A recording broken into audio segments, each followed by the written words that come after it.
এইখানে কাকু আমাদের জন্য তৈরি করছে স্পেশাল মিষ্টি পান, খেয়ে দেখবো কেমন লাগে। বিভিন্ন রকমের বরফ দিচ্ছে।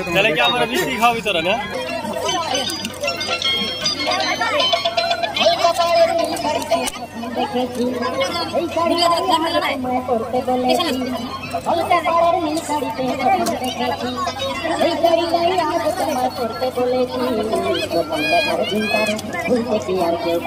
অনেক কিছু দেখছে তো।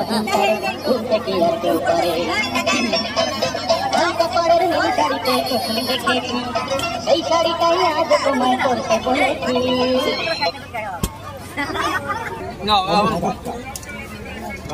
রেডি নাকি?